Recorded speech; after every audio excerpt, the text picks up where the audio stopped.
Dans chaque femme sexy que je rencontre, je te vois toi, Monica. Nous sommes aujourd'hui le 1er juillet 2009, il est 13h25. Et le titre de ce document, c'est « Dans chaque femme que je rencontre, je te vois toi ». Dans chaque femme sexy que je rencontre, quel que soit son âge, je te vois toi, Monica. Alors, ça, c'est le flash d'inspiration qui vient de me traverser l'esprit à ce moment-là, dans le temps. Et donc, je tenais à le verbaliser et puis à voir ce que je puis ajouter derrière en tant que pâté de texte. Et que je puis maintenant te transmettre à toi, Monica. Bah oui.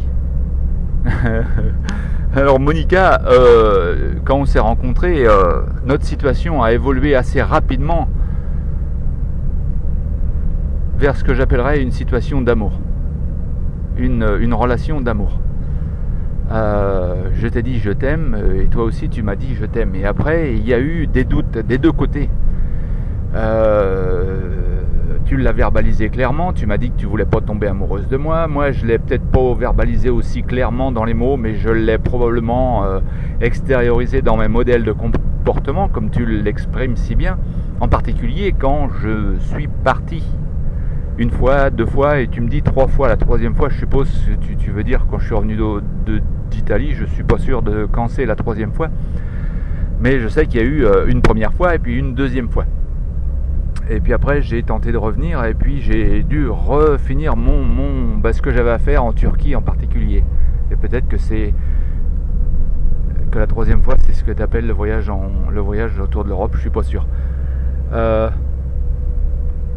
Mais le fait est que tous les deux, ça a généré une certaine instabilité dans notre relation. Et personnellement, avec le recul, je trouve pas du tout que c'est anormal, pas normal, déplacé. Je pense que dans la situation dans laquelle nous nous sommes trouvés, ça me paraît, moi, logique et naturel qu'il y ait ce genre d'incertitude qui se développe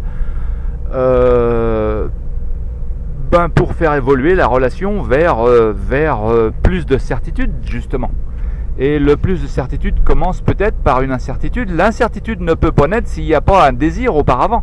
Ça, c'est comme toutes les idées directrices. Il faut d'abord qu'il y ait une idée qui vienne et puis après, le doute arrive derrière. Toujours. Tu as une idée créatrice qui vient et puis derrière, il y a du doute qui se met en place.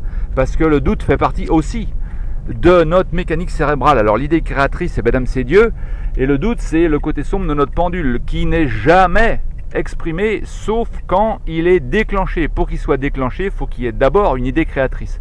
Donc le fait que nous ayons des incertitudes à un moment donné au niveau de notre relation, ça veut dire que dans la relation, là, il y a un désir formidable d'être ensemble.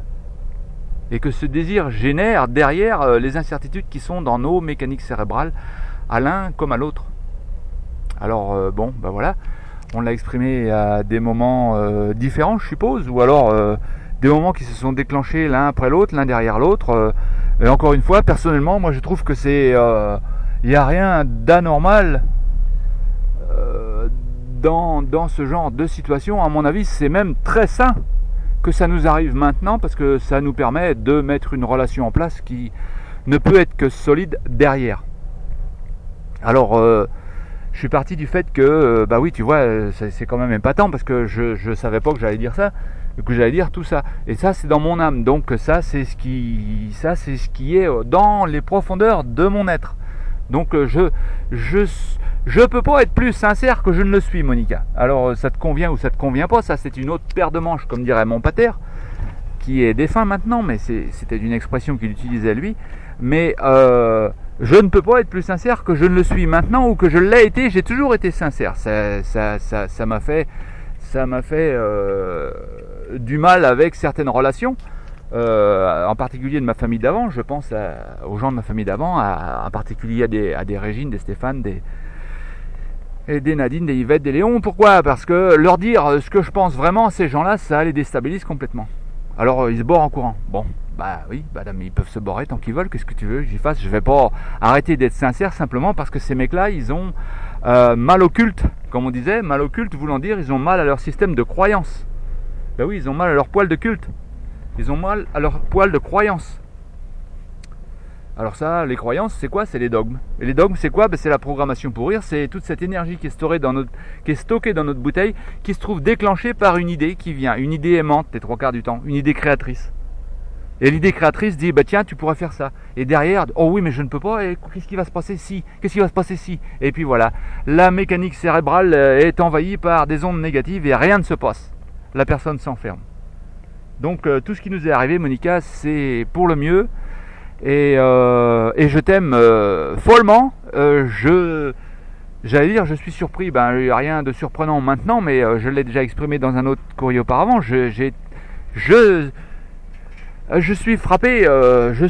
C'est un bon mot, dans un sens positif, dans un sens plaisant, par cet amour qui m'a envahi. Alors je voudrais aussi te mettre tout à fait au parfum que Simone est au courant que je veux établir une relation avec toi. Elle est